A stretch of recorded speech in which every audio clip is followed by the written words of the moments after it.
There we are. So I'm Leonie, I'm delivery manager for mid-area CAVA, so that's Rugby Borough and Warwick District. Thank you for joining us.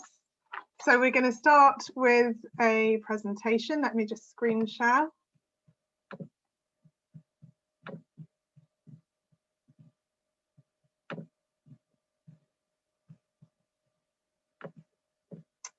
Hopefully you can all see that, otherwise somebody tell me otherwise. Great. So we're going to start off today just by telling you a little bit more about Warwickshire Community and Voluntary Action, or CAVA for short. We are the VCSE, so the Voluntary Community and Social Enterprise Sector Infrastructure Organisation for Warwickshire and for Solihull. So what that means is that we provide support to groups, and by that we mean charities, community groups, social enterprises, and support to volunteers, and we work to strengthen all of the communities across the region. We are committed to providing all of our services locally and accessibly. So that means that we have 6 teams working in 6 offices, 1 in each borough and district of Warwickshire and 1 in Solihull, and our head office is in Leamington Spa. So we've been working in Warwickshire for about 13 years now, and in Solihull for the last 2. Our core work, and by that I mean the sort of focus of our work, if you like, is around 2 aspects. One is volunteering, and by that I mean that we help people, we help individuals to volunteer and find placements for them. But we also support organisations to recruit volunteers to any role, really, including trustee roles. So we can help with that. We also work in group development, and by that I mean any aspect of setting up and running a group effectively. So governance advice, how to start a group, looking at the policies and sorts of information that you should have, your governing documents, appropriate insurance. But a lot of this aspect of our work does involve giving funding advice, and we do that in a number of ways, including presentations such as this. We provide one-to-one support to volunteers and to groups. We also host and participate in events, networks and forums. We have a free membership, and as a member you can access other parts of our work, including back office support services for groups, and that's sort of accountancy and more sort of legal advice. So it's a bit different to the advice that we give on a daily basis. We also regularly survey the sector to ascertain the sort of current challenges and priorities for the sector, and this helps us to provide the right support to you. We send out a number of newsletters and produce resources. We also have a number of projects across the county. So how can we help you? Well, with regard specifically to this fund, the Warwickshire County Council Councillors Grant Fund, we can help you to review a draft application. We can help you to review the supporting documents that you need to submit an application, such as your constitution, and check that that's still an accurate reflection of what your group is doing. We can clarify any questions that you may have on the application form itself, try to assist with technical difficulties and frequently asked questions, offer you a follow-up meeting after today's presentation, and we can also support you to identify and apply to other funders if you either feel that this is not the right fund for you, or if you will need additional funding and would probably like to apply somewhere else as well. So mostly what we tend to do is sort of sense check or proofread applications to this fund before they're submitted. It can just be useful to have a fresh pair of eyes look at them, somebody who doesn't necessarily know your organisation well. And we've been working with Warwickshire County Council on these grants for a number of years. So that's enough of me talking to you for a while. So I'm going to hand back over to Sarah. Thanks, Leonie. So a bit about the fund. So it's opened already. It opened on the 24th of May and it does close on the 11th of July. So it provides each of the 57 councillors with a pot of £6,000 to support small-scale projects that support the following outcomes. So the two outcomes that they're looking for are Warwickshire's communities and individuals are supported to be safe, healthy and independent, and Warwickshire's economy is vibrant and supported by the right jobs, training, skills and infrastructure. So thinking about these two outcomes, would anybody like to tell us a little bit about their project and how it might support one or both of these outcomes? Is anyone feeling brave enough to share? If you are, just take yourself off mute and shout out. I think it'd be quite useful just for everyone here to sort of know how your project might fit within these outcomes. Is anyone feeling brave? Oh, David. Yeah, brave as ever. So yeah, I'm a trustee for Nuneaton Arts, which is a charity that runs the Abbey Theatre in Nuneaton, amongst other things. And we've identified there are lots of disadvantaged children in Bedworth, as there are all around the place. But what we're looking at doing is finding funding to put some of these disadvantaged children onto a performing arts summer school that's going to be held at the theatre. So that's where I'm from in a nutshell. Brilliant. So sort of about upskilling and working with young people. So kind of providing. Sort of it's all the good stuff that comes with drama. I'm looking at children aged between 7 and 11, and I'm aiming really at the disadvantaged children, those that won't have the financial wherewithal to be able to go on something like this in the first instance. That's great. Does anybody else like to share their project and how it fits into one or both of these outcomes? Can't see anyone desperate to. Hi, I'm happy to. I'm a volunteer fundraiser for Hope For in Rugby, which works with homelessness and those who are experiencing food poverty.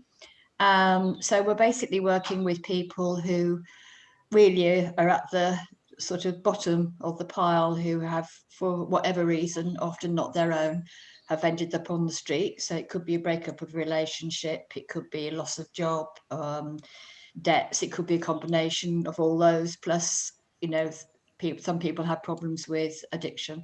And basically we're looking to try and help them to gain confidence, to be able to access the right services, and to be able to be in a position where they can take on renting accommodation, they can apply for jobs, they can make sure that their health is up to how it should be. So it's a kind of holistic approach to each of our clients to make sure that we're covering them, you know, helping them in the best possible way. Yeah, that's fantastic, and that fits really nicely within these outcomes. Yeah. Sharon, you've got your hand up as well. Yep. Sorry, my dog's barking right now. Oh, sorry. I'll be back with you in one moment. She's just got excited, someone at the door. Sorry. So I've got a project which is a children's book that we developed for the Luca Foundation. And all the profits and proceeds go to the foundation. But what we are looking funding for is to be able to donate it to schools. So during the pandemic, when teachers had unfortunately passed due to COVID, we had sent the book to some primary schools in Coventry, and it really helped explain the loss of that teacher to the children, because it has the visuals, etc. as well. And it's also helped children in their own private homes with their parents to explain the loss of a grandparent during the pandemic as well. So would this project come under the guidelines of funding?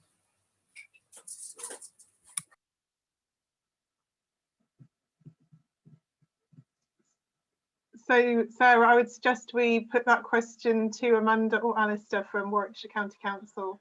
Yeah, definitely. That's something we can discuss at the Q&A bit, definitely. But Yeah, do you want to take that? You can take it, Alison, if you wish. Yeah, we can answer it now. Yes. Yeah, is it for the publication of the book, Sharon? No, the book's already published. It's all done. All we want to do is now to be able to give the copies to the primary schools in the area that come under Warwickshire County Council, so that they are able. It's a book that can aid these conversations. It's protect children's mental health, and so when we explain bereavement, it has to be in a very caring, nurturing way that they can understand. And because we've had proven feedback from schools that have had it during the pandemic, we want to make it widely more available, but obviously to donate it to the schools, as obviously they don't really have a lot of funding for these types of things. It will widely benefit, you know, children from reception all the way up to year 4 and 5. So it is already proven to have done that, and we want to make that more widely available and donate to the schools in the area. Yeah, so it's the cost of distribution, or just distribution, yeah. So a copy, cost of printing the books and distribution. Yeah, that sounds fine to me. My only comment would be try and make it even wider than schools, maybe into community centres, so it just gets a wider reach, possibly. Yeah, I mean, if the criteria isn't only schools, then yeah, we can absolutely do that, because they do obviously want to get it into hospitals as well, where they have to have these conversations in children's wards, etc., with siblings, etc. And so, you know, there's a huge scope of where this book could go. It was actually recently recognised by Kensington Palace, because they have a copy of the book, and they did say that they wish us every success now to get it into primary schools, because they found it really good for explaining bereavement to their own children. That's fantastic. What a wonderful project. So no, that would be great. So we'll look at the next slide, if that's all right, Leonie. It would be. Quite delayed. Thank you. So these are the key priorities that your project needs to meet. So all of the applications should aim to build community capacity and improve the health and well-being of people living in Warwickshire. So these are the 7 priorities. You don't need to meet all of them, but ideally 2 or 3 just kind of will build your application. So to improve community assets and their sustainability, so you know, that could be around village halls, centres, improve access to services, so maybe bringing services at a more local level, improving financial capability, whether that be around skills, budgeting, things like that, reducing loneliness and isolation, so you know, around connecting people, improving physical and or mental health and well-being, promoting inequality, and a new one for this year is to improve the physical environment and reduce environmental impact.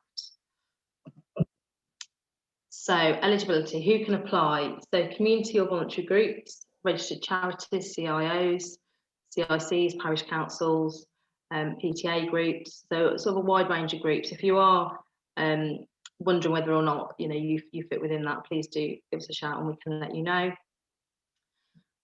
Obviously, you have to be based or working in Warwickshire and support the fund's outcomes. And as I mentioned, at least one of the priorities, but ideally a few of them, just to strengthen your application. So applications should have a constitution and an organisational bank account, or you can use an administering organisation if you don't have that. But we would hope that there would be sort of a written agreement with any administering organisation. Just in terms of a constitution as well, most organisations will have a constitution. Sometimes though, we do find that groups don't have what we would say is a constitution. They tend to have more of a terms of reference. So we'd expect a constitution to have specific content sort of around how you're running meetings, things like that. If you are unsure, please do chat to us about it. And projects will need to be completed by the end of March 2022. And projects that request no more than £6,000. So we advise that you don't ask the local councillor for the whole lot of funding, because obviously that whole pot has got to cover that area. We say sort of a maximum of 2,000–3,000 for your project. Thank you. So some key changes for this year for the application. You can now only apply to one councillor within each borough or district. You can apply to a councillor in more than one borough or district. So you can apply to separate councillors, but it would be individual applications, and you can't apply to all the councillors across the county. Obviously, if you're a registered charity, you need to provide your charity number. So as I mentioned, the new fund priority, the scoring criteria has been changed slightly, and you get the information about that on the guidelines. And then they do now include helpful examples on the forms of answers to some of the questions, which is really helpful. And for Warwick district groups, I think they previously went through the forum, so this is now coming in line with the rest of the county, so it will now be exactly the same application procedure for Warwick as well. So I'll hand over to Leonie for more information about the application form. Thanks, Sarah. So we've included in the presentation a link to the application questions, the guidance notes and the online application form. So when we send the presentation around later, you will have a link that takes you straight to the right part of the County Council website. If the group who's going to apply doesn't have internet access, so I assume they wouldn't be here now, possibly, but you might know of a group who wants to apply who don't have internet access, they need to let Warwickshire County Council know, because there may be, in some exceptional circumstances, it may be acceptable to submit an application in a different format. But for anyone who has internet access, you must complete the form online. You are advised to write your application in Word or another program and then copy and paste your answers into the online application form so that you can paste it in, check it and send it all in one go. That's because you can't save your progress online as you go along, so you can't write half of the application and come back to it another day. So if you'd like Cllr to look at your application, perhaps draft it offline, and we would look at that version and then, as I say, copy and paste it in when you're ready. There is a declaration as part of the application process where you have to confirm that your project meets certain national legislation, guidance and good practice in relation to equality and diversity, health and safety and safeguarding. And you say that you will submit supporting information such as your constitution, as Sarah mentioned, and quotes for work, if applicable, as requested.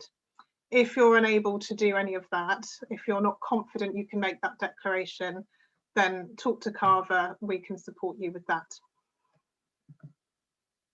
So the application form itself is split into 3 sections. The first and second section, I'm not going to spend much time on because they're quite straightforward. The first section is just basic information about you, such as your contact details, the type of organisation you're from, charity, social enterprise, and the name of the councillor that you're applying to. It is worth talking to that councillor before you submit an application so that you can build some rapport with them and they're aware of your project before your application goes in. There's a list of all the councillors on the, I think it's part of the application form, tagged onto the end of that. It's certainly available on the website. The second section asks for a project name and description. It's worth noting that the description is only 250 characters long, not words long. So just to save you a possible frustration, I thought I'd point that out. We also here would put in a total project cost, and just to mention that you should be applying for a project and not for core costs. the amount that you're requesting, you state here, and you submit a budget. And it sounds obvious, but please check that it's accurate, because sometimes they don't quite add up as you might think they have. I'm going to use, for the section 3 questions, which are the longer, wordier questions that we will discuss in more detail, I'm going to use the example of a lunch club. So it would be great if any of you wanted to also talk about your projects, but I think just as an example that's probably quite straightforward and we can all appreciate the benefits of, I'm going to use a lunch club for older people for reference. So the section 3 questions all have equal weighting, so it's not advisable that you leave any of them blank or repeat an answer. The first one is, how will your project help people to help themselves and build the skills and abilities that your community needs to adapt and thrive? So thinking of that lunch club, can anyone come up with a brief answer to this question? Can't see hands up, Sarah, if you could have a look for me, please. Have a look. Is anybody going to be brave enough?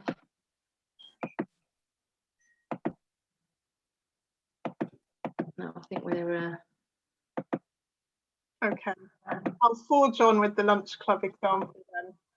So I think with a lunch club, the most relevant part of this question would be the abilities your community needs to adapt and thrive.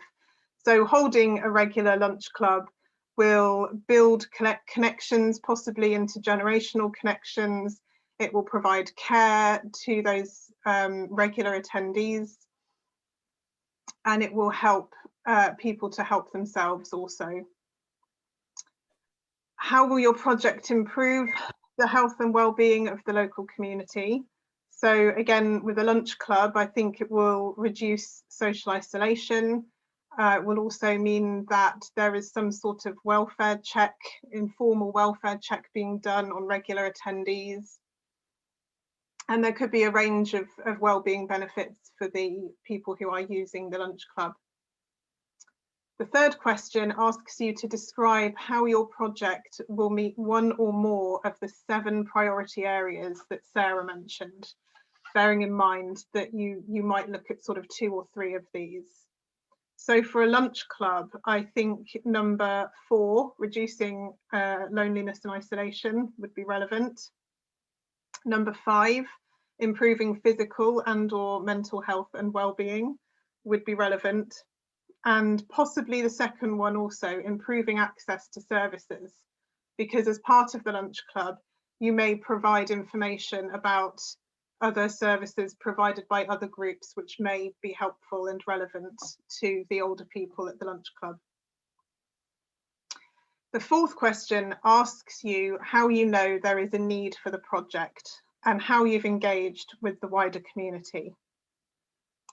So really, this is asking whether you have talked to anybody about what you plan to do. You might have done something as formal as community consultation, as we would call it, so a survey or a questionnaire. You might not have done something that formal. You may have just had conversations with people. But based on those conversations, you should still have some evidence to write about in this question, to show that you know that people want your project. So they want the lunch club because, to follow that example, they want the lunch club because there is a need for older people to be able to come together regularly and to socialise and to learn possibly about other things that are going on, and to eat well. You know, could be a healthy eating lunch club. The fifth question is, how have you worked in partnership with other organisations or groups? Now this may, depending on the nature of your project, might be quite a formal thing where you're delivering the project in partnership with another organisation. But if it's something small, like a very local lunch club, it might be less formal than that, and that's all right. So it may just be that you are hiring a hall from another group. You are using caterers as opposed to providing the food yourself.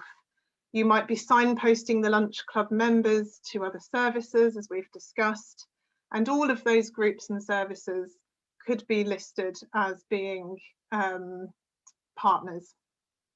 So it doesn't have to be as formal as you might think. A reminder of the priority areas there. And then the last part of section 3, question 6 asks you to describe how your project will provide a direct and lasting benefit to the local community.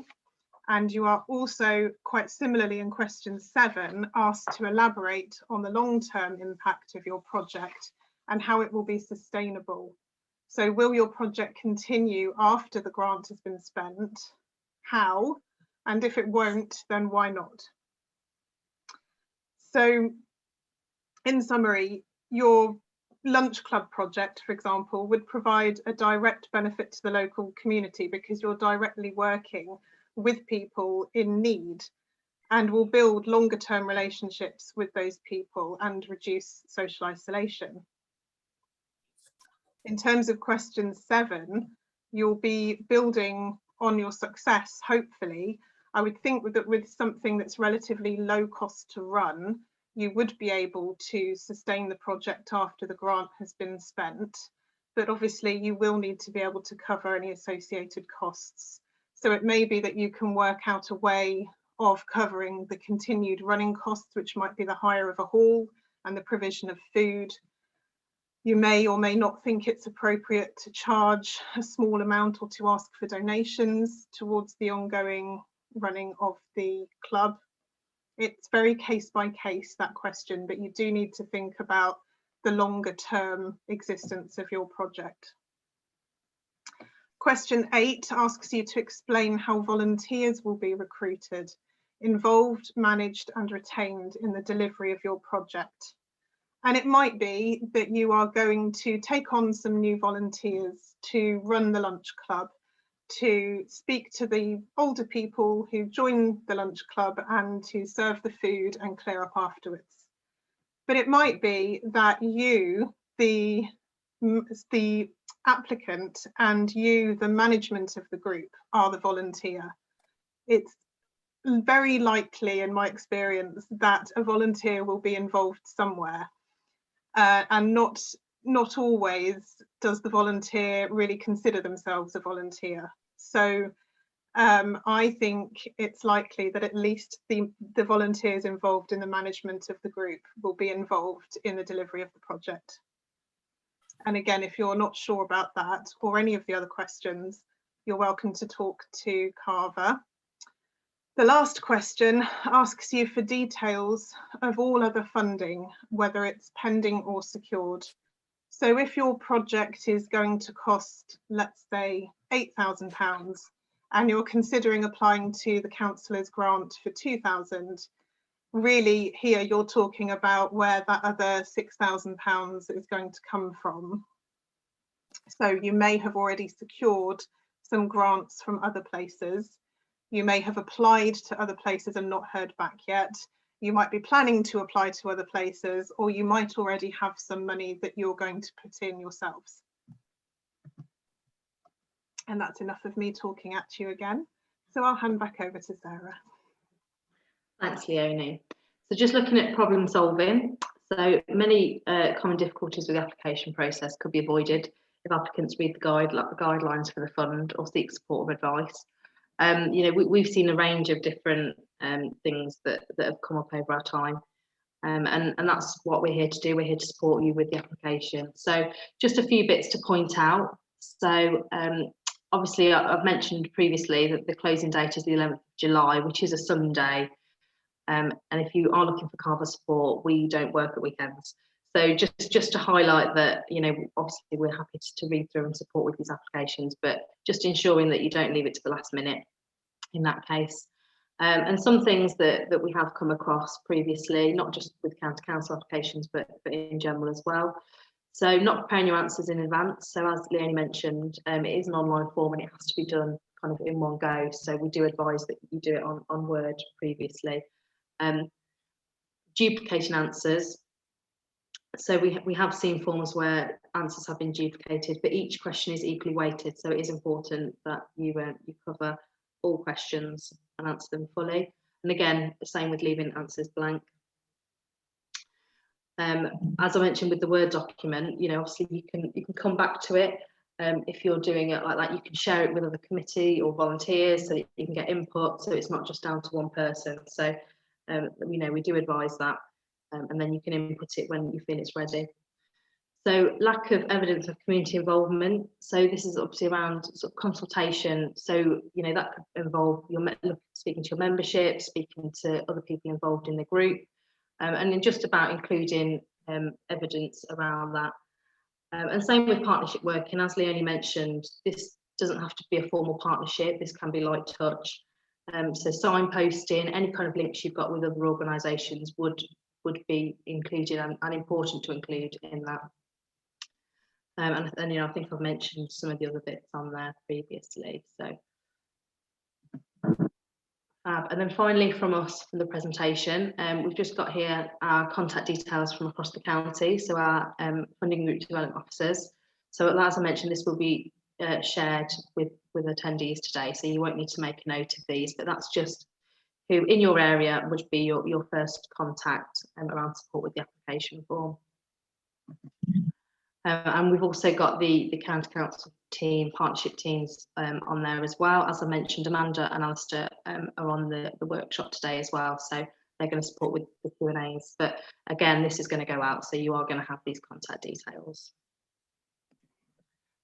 So that's the end of the presentation. So we're going to open it up now for any questions that you may have around the application process or any bits and pieces to do with the county councillor grant. So you can either use the raise your hand function at the bottom, and if you go to reactions and you can just click raise hand, or if you've got your video on, you can just pop your hand up and we can come to you. David, got a raised hand there. Yeah. Core costs is equipment that enables participation that isn't just classed as core cost, which wouldn't be permitted, is it?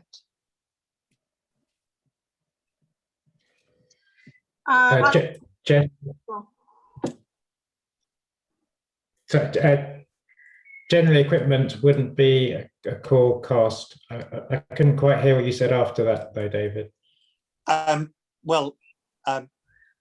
Sorry, Alistair, I didn't quite catch yours. Would core costs, so we're looking at for this particular grant another vote which is required, that isn't an actual core cost, is it, in brief? So core costs, so core costs are generally looking at things such as venue hire, sort of little bits of outgoing, covering sort of insurance bits and pieces like that, whereas capital costs would be more of the equipment that you need to purchase to do the project. Does that answer your question, David? Rather than clogging up this, I'll follow up with one of you guys later in how to. There's a number of ways the bid can be worded, and I guess it's wording around that for the actual amount we'll be asking for. So rather than getting too involved now, I'll follow up with whoever would be best placed to spend a long time chatting about that one if I'm not quite understanding it exactly.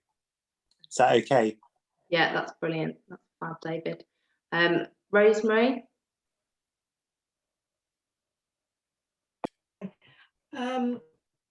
I'm representing the Meon Vale Residents Association. We're a new organisation. We've only just been set up this year. And our task this year is to carry out a consultation with the community to ascertain what the community needs to be in the range of different projects. And we've got environmental works as well. So we haven't actually got to the point yet of developing projects as such. Really, we're wanting funding to help us to carry out this consultation, which will involve leaflet dropping and drop-in sessions at the village hall primarily. But then there's also going to be lots of additional costs like getting banners and things like that. Would that be eligible for this fund? Yeah, I think Rosemary, as it's a new group, all those setup costs are eligible. Okay, that's fine. Just as I was listening to you, it all sounded as though you had to have everything ready and not running for a project. And we've had one or two thrown at us because funding's been available. We really want to go out and find out what the community wants first and foremost. And we're having to work with our developers, Modwins, to work with them to draw up a long-term proposal of how we take over the community centres and the sports centres and the long-term future of our wetland and woodland. You know, there's many facets to what the work that we've got to do, besides the issues that we've got with social inclusion as well. But we need to prioritise things first and find out what the community wants, which is a big thing this year. So, Rosemary, can I just come in there? Is that also something that actually the parish council would do? I know Meon Vale very well, obviously being within the Stratford district. I'm just wondering, obviously you've got some links with Marston Sicker Parish Council, haven't you, and Quinton Parish Council. Yeah. The actual questions that you're actually going to be asking residents, would that not form a part of a parish plan? Would you have some of that evidence already, albeit that Meon Vale is actually a new development within that parish? Well, both of them are working on neighbourhood plans, which are completely different things. This is really what we're trying to find out, what the community, what type of facilities and what type of groups and activities the community wants, and to try and work with St Modwins to find out what is possible. And we're pushing them to prepare environmental management plans for the areas, but then we can draw in extra funding. I know there are opportunities for, say, for example, Severn Trent to bring in environmental funding. But we just need to have a document in place, first of all, to say we've asked the community and these are what the priorities are. And we want to do that work first before we start committing ourselves and looking for funding for the work. Yeah, okay. I think for me, from my perspective, I don't have a problem with regards to that. I think that it might be useful for you to maybe have a conversation with Izzy Seckham, who would be the councillor that you would actually be applying to for this particular fund. She's only part of it. She only covers a small part of the parish. She does only cover a small part of it. There's Darren Pemberton. It is. We've filled that out with already.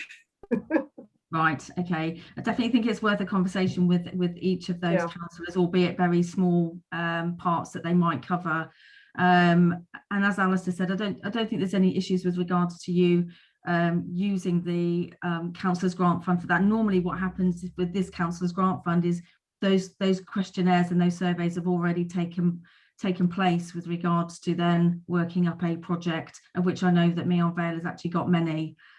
So it's actually sort of where you need to sort of start right at the beginning to ascertain people's views, and that's normally sometimes backed up by those parish plans or neighbourhood plans. Well, neighbourhood plans is actually different because it's connected to development, whereas parish plans are actually completely different. They actually already detail what it is that the community actually want, the residents actually want. So they are two completely different things.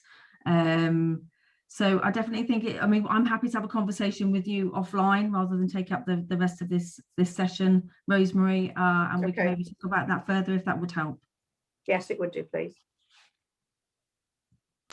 Just to finish on that one, we're always looking to support new groups each year, so we welcome an application from any new group that's considering applying for funding for the first time. Thanks, Alistair. Kathy, you've got your hand up. Hi, I run Autistic Girls Network. It's not a new organisation.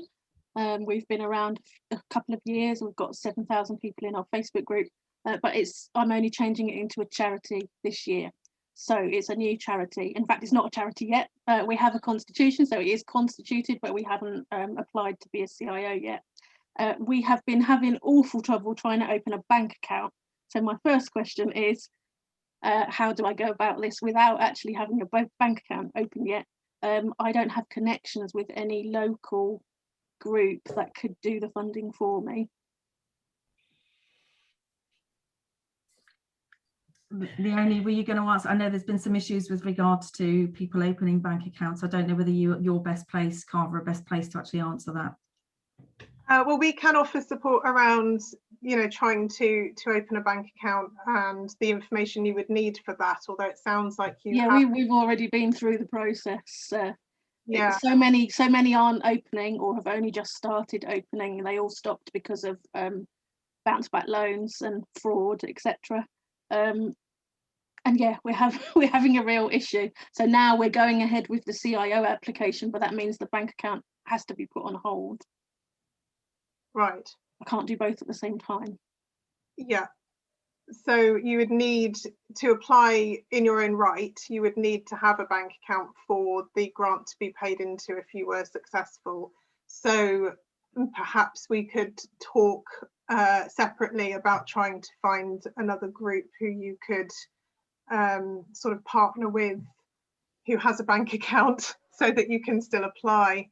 Okay, yeah, I mean, I also am on the steering group of Warwickshire Parent Care Voice, and we are new as well, but I believe we do now have a bank account, so I could perhaps partner with them. Okay, so it's probably worth us talking. I'm a signatory on their bank account anyway. So it's probably worth us talking about in a bit more detail separately. Okay, and Rosemary's question also put another question in my head, which is that obviously as a new organisation, we as of yet haven't fundraised at all, so we have no funds. Could we apply for something that's not a project in a similar way? We do have a project in mind actually, but could we apply for things like Zoom membership and things like that? Would that count as core costs, or would that be applicable? If that's to increase your membership and reach to your audience, then I think that is fine. If you're looking to expand, to do things like webinars and stuff, so it's supporting. Yes, new and expansion of existing group is sort of falls within the same sphere. So yeah, if you're looking to expand what you're offering, then generally this fund can support that. Okay, so we don't need to be offering anything actually physical within Warwickshire. It's okay to be virtual. Yeah.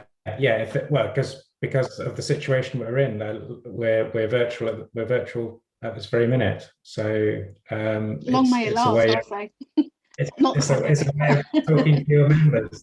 So if you haven't got that means at the moment, then you need to get hold of it. Well, yeah, we use my Zoom at the moment. I pay for it, but. So Kathy, is your project predominantly based? Is it a Warwickshire project? Obviously, no, it's national. It's national. Okay. Yeah. I think obviously because it's Warwickshire County Councillors, I think you'd need to demonstrate that really well in your application in terms of how it would, depending obviously which councillors you're actually applying to, because obviously we've got 57 councillors. Yeah. So it would sort of need to be within Warwickshire because it's a county. I understand. Okay. I think we'd be better off sticking to the project then, which is an actual face-to-face. Yeah, I think if you were, if it's a national project, then I think actually you would need to demonstrate within those councillors that sit within Warwickshire how it's actually going to benefit the residents, how the project's going to benefit residents within Warwickshire. Sure. Yeah. Okay, thank you. Has anyone got any other questions? Yes, please. I can't find out how to put my hand up, so there you go. I'm sorry I wasn't able to do it.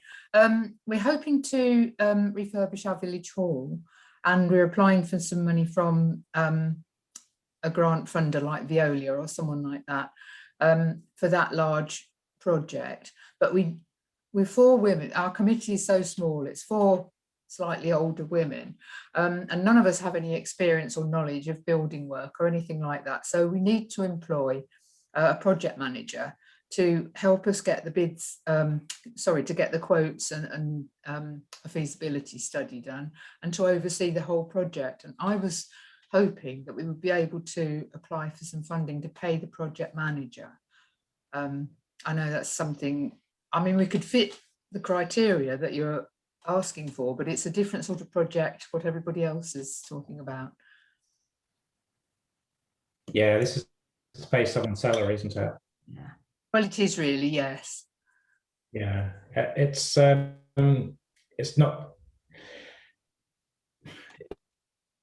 It's not going to score highly as a community project because the.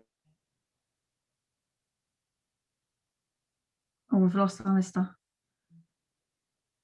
We've lost Alistair. Oh, there isn't. Oh, there you there's go. the long-term refurbishment of the village hall. The immediate benefit is to employ the project manager to get the project up and running and keep it, you know, supervise it, make sure the money is properly spent, because the village has no shop, it has no church, it has no pub. The main road runs through it, and there's nowhere for residents to meet at all. So people don't know each other, and we wanted to try and improve that and make people aware that they can come to things at the village hall and get to know people that they live next door to.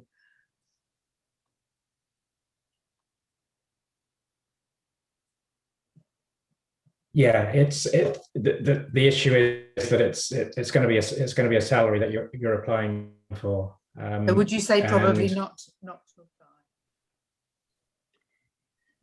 Not for salary costs. I would definitely say not for salary costs. Right. That's really helpful actually, because it saves time. Yeah. And blood, sweat, and tears, doesn't it? So Okay, we could talk to you separately to see if there are different funders that might be more appropriate for that project. So I think you've already been in touch with Phoebe before, yeah. but she would be your contact at Cllr. A good way for using the fund is for the fund to be the third party donor, I think it's called, where you apply to the landfill tax operator, and they need to release a proportion of that funding. And we have examples that we've used the councillor grant funding in that way before. But we just have to be careful. It's down to the individual councillor as to how he wants to use his fund or her fund.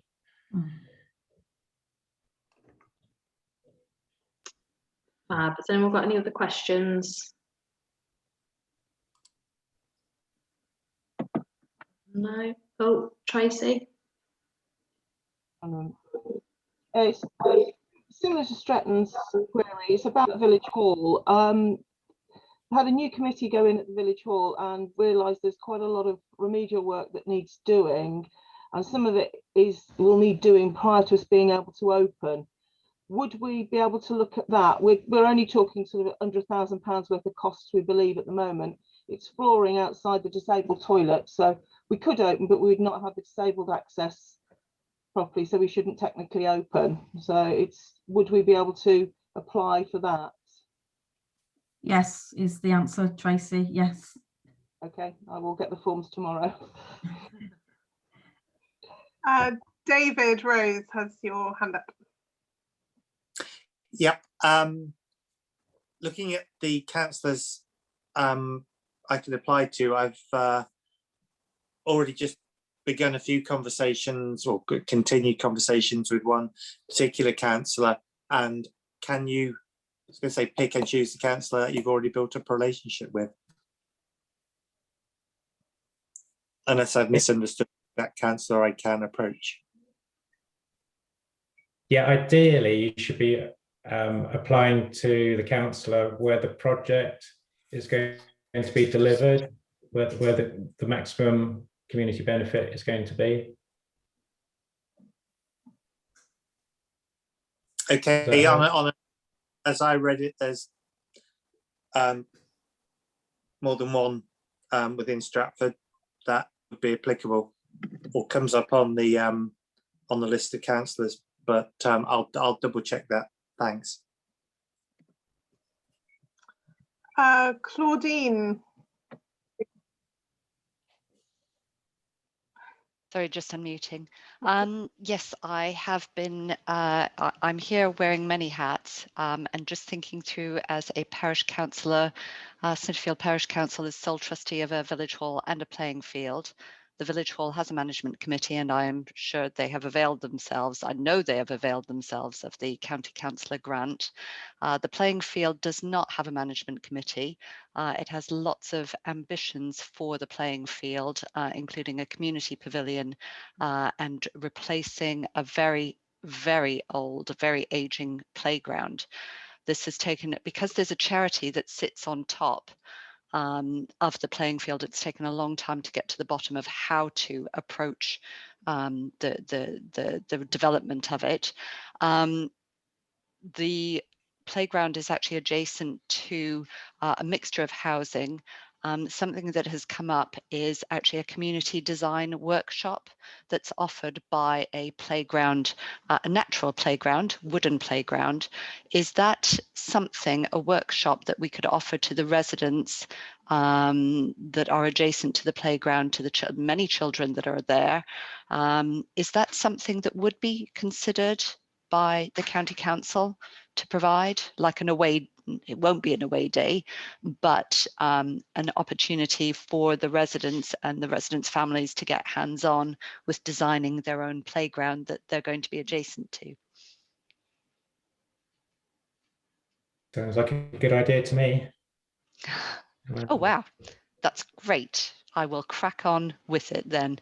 Initially, I didn't have much hope for it, but I'm speaking to the county councillor and we have a very small amount of money. We have somebody fundraising for us this weekend. So perhaps with a bit of match funding, we can put a proposal together. Thank you. Yeah, I think it's really important with play equipment that you get the right to play equipment in. Nothing worse than having a new play centre and no one using it. So yeah, needs the full support of the community. Thank you. Thank you. Rosemary, you have your hand up. I just wanted to come back on the bank account.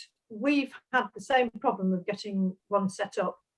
We have, after a long struggle, got one with Lloyds, and we only got it opened up because our treasurer went in or rang up the bank every week to find out how it was progressing, what the problems were, getting to the bottom of it, because it was just sitting somewhere in their system and nothing was happening to it. So I'm not sure which person it was who was having trouble with it, but just follow it up and go after it and after it and after it. And they come up with all sorts of silly nonsenses about what the delays are, but just get to somebody who can actually get to the bottom of the file or the system, wherever it is, and actually come up with the real problem.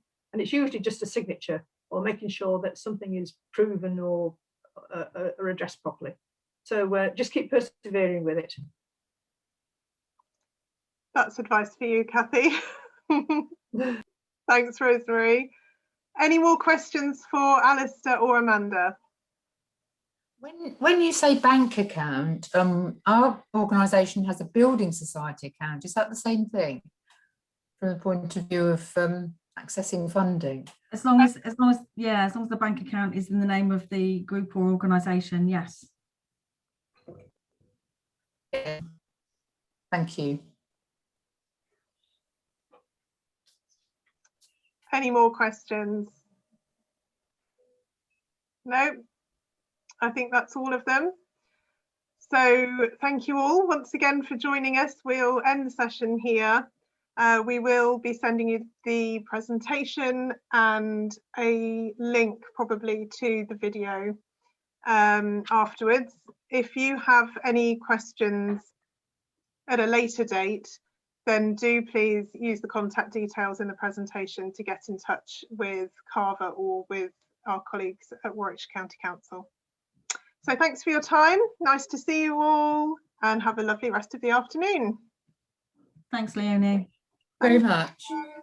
Bye. Thank you.